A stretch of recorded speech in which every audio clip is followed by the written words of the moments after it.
एक दफा का जिक्र है कि एक हरे भरे जंगल में एक अक्लमंद बूढ़ा शेर रहता था जिसका नाम लियू था।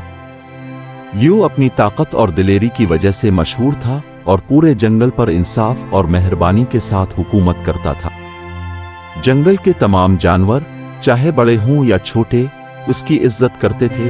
एक दिन लियू एक बड़े दरख्त के नीचे आराम कर रहा था कि अचानक इसे करीब से सरसराहट की आवाज सुनाई।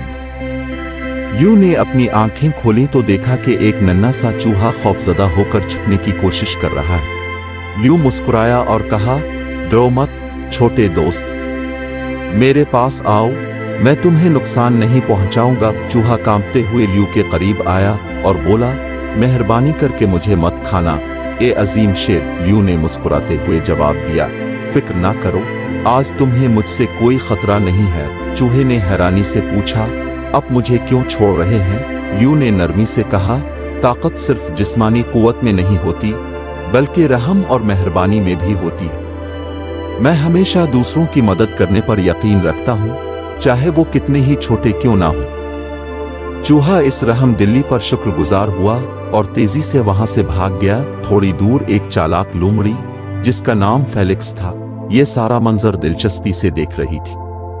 वो लियू की हिकमत से मुतासिर थी, लेकिन इसे इसकी ताकत से हसद भी था। फेलिक्स ने सोचा कि क्यों ना लियू की मेहरबानी का इम्तिहान लिया जाए। एक दिन फेलिक्स लियू के पास आया और फिक्रमंद चेहरे के साथ बोला, अब की अजमत, मैं आपके पास एक मशवरे के लिए आया हूं। शिकारियों ने हमारे जंगल पर हमला कर दिया है और वो हमें पकड़ने की कोशिश कर रहे हैं।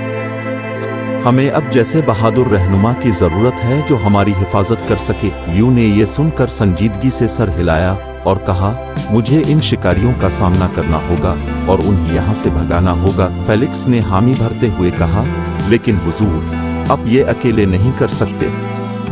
हमें एक ऐसी हिकमत अमली की जरूरत है जिसमें आपकी ताकत और मेरी चालाकी दोनों शामिल हों।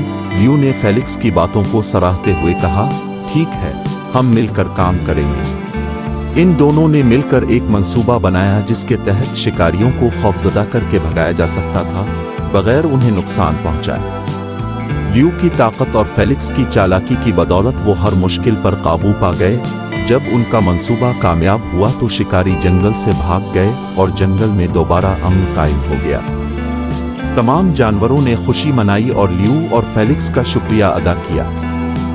लियू ने इस सारी सूरत हाल पर गौर करते हुए सीखा कि दोस्ती और एतिमाद की कितनी अहमियत है। उसने फेलिक्स का शुक्रिया अदा किया और कहा कि सच्ची ताकत सिर्फ जिस्मानी कुव्वत में नहीं होती बल्कि मेहरबानी, दोस्ती और इत्तेहाद में होती है। इसके बाद जंगल में सब जानवर मिलजुल कर अमन और हम आहंगी के साथ रहने लगे और लियू की दानिशमंदाना हुकूमत में जंगल खूब फलने फूलने लगा। यूं शेर, लोमड़ी और चूहे की कहानी जंगल में एक मिसाल बन गई जिससे सब ने दोस्ती, हमदर्दी और ताउन का सबक सीखा। ये कहानी नस्ल दर नस्ल सुनाई जाने लगी और हर कोई इससे मुतासिर होकर दोस्ती और इत्तेहाद की अहमियत समझने लगा।